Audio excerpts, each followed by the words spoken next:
আসসালামু আলাইকুম। আমি আজকে মোবাইল নেটওয়ার্কগুলো নিয়ে একটু কথা বলতে চাই আর কি। যেমন গ্রামীণ ফোন, বাংলা লিংক, এয়ারটেল। আসলে আমাদের দেশে আমি কিছুক্ষণ আগেও টেস্ট করলাম। আমি একটা নাম্বারে ফোন দিলাম, আমি 59 সেকেন্ডে কেটে দিয়েছি। তো সেখানে কল চার্জ এসছে 2 টাকা 78 পয়সা, অর্থাৎ প্রায় 3 টাকা। তো জিপি থেকে আমি কলটা দিয়েছিলাম আর কি। এখন বিষয় হচ্ছে যে আমাদের দেশে অধিকাংশ লোক হচ্ছে দরিদ্র, নিম্নবিত্ত এবং খেটে খাওয়া মানুষ, যারা কিভাবে মিনিট করতে হয় অনেকেই বোঝে না, বেশিরভাগই বোঝে না আর কি।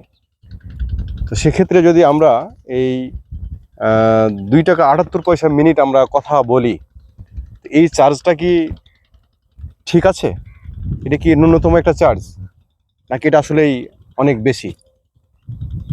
তারপরে হচ্ছে যে সর্বনিম্ন আমি যেটা দেখলাম আজকে, যে 56 টাকাতে 2 জিবি 24 ঘন্টা মেয়াদ। তো আমার টাকা দিয়ে আমি এই প্যাকেজ নেব, আমি মেগাবাইট কিনবো, এমবি কিনবো, তো সেখানে আমাকে আবার সময় দিয়ে দেওয়া হবে কেন? আমার জিনিস আমি কতক্ষণ ইউজ করবো এটা আমার ব্যাপার। আমার, আমি ভিডিও দেখব, নাকি আমি ছবি দেখব, নাকি আমি ফেসবুক চালাবো, ইউটিউব দেখব, সেগুলোর উপরে ডিপেন্ড করে এটা মাইনাস হবে। কিন্তু এখানে সময়টা নির্ধারণ কেন করা হবে? আবার আমি যে প্যাকেজ নেব আর কি মিনিটের, সেখানেও আবার 30 দিন একটা সময় দেওয়া আছে। আসলে এগুলো এটা কেমন না? এটা একটা বিব্রতকর অবস্থা আমাদের দেশের জনগণের জন্য। তো এইগুলো তো আমরা আমাদের পাশের যে পড়োশি রাষ্ট্রগুলি আছে, যে দেশগুলি আছে, আমরা সেদিকে দেখেও তো আমরা এগুলো করতে পারি। যে আসলেই এই এতটা মানে মোবাইলে কল রেট এটা কী করে সম্ভব? তো আমার সরকারের কাছে এবং মোবাইল কোম্পানিগুলোর কাছে আমার বিনীত আবেদন যে এগুলো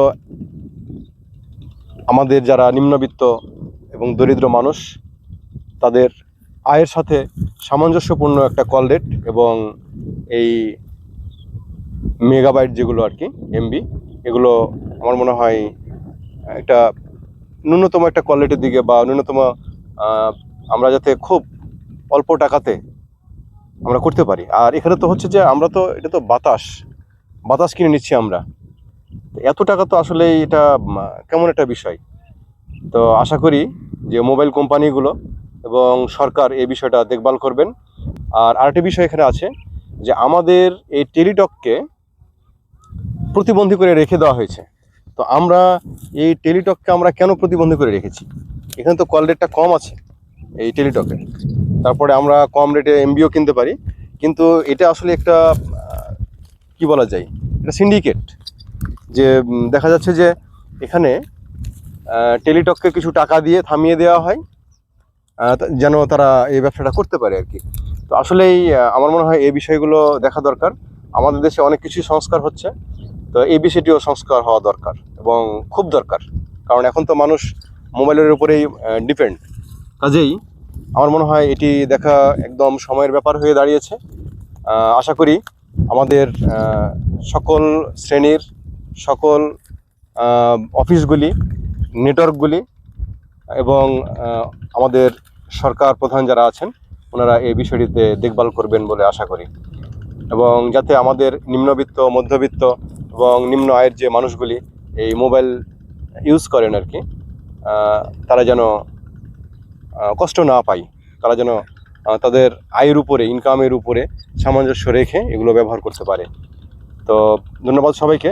আমি এই বিষয়ে আপনাদের সুচিন্তিত মতামত কামনা করি। যদি আমার কোনো কিছু ভুল হয়, অবশ্যই আমাকে আপনারা ক্ষমা করবেন এবং আমাকে পরামর্শ দেবেন যে আসলে এগুলো কিভাবে তুলে ধরা দরকার। ধন্যবাদ সবাইকে। সবাই ভালো থাকবেন। আসসালামু আলাইকুম।